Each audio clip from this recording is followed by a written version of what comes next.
Of finding. So இன்றைக்கி Oreo biscuit வச்சு எப்படி ஒரு சூப்பரான கேக் பண்ணுறதுன்னு பார்க்கலாம் வாங்க. ஸோ அதுக்கு மெஷரிங் கப்பில் 1 கப் அளவுக்கு சுகர் எடுத்து அதை ஃபைன் பவுடராக நம்ம அரைச்சி எடுத்துக்கலாம்.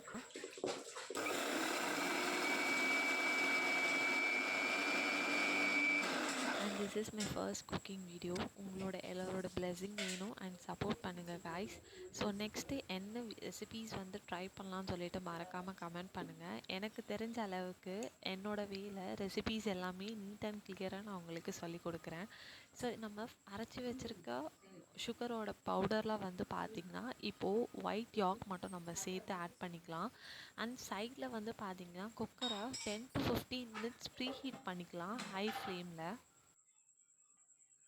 ஒயிட் யாக்கும் சுகர் பவுடரும் சேர்த்து நல்ல ஃபைன் பேஸ்ட்டாக அரைச்சி எடுத்துக்கலாம்.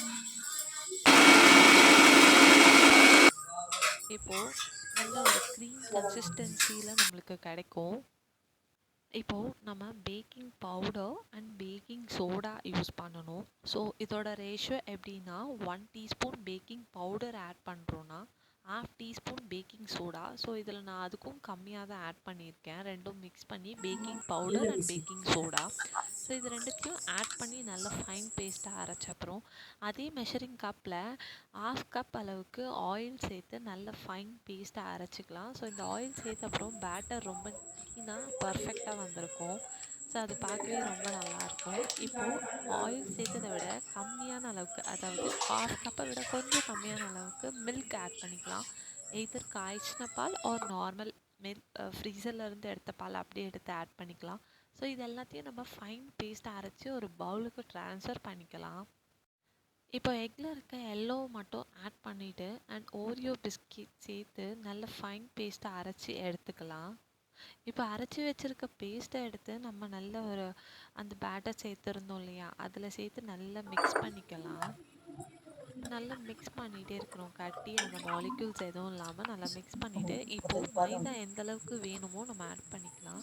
ஸோ இப்போ நான் 1 கப் அளவுக்கு மைதா எடுத்திருக்கேன். ஸோ இந்த 1 கப் அளவுக்கான மைதா தான் பிஃபோரிங் நான் சொன்ன மெஷர்மெண்ட்ஸ் எல்லாமே நீங்கள் எடுத்துக்கணும்.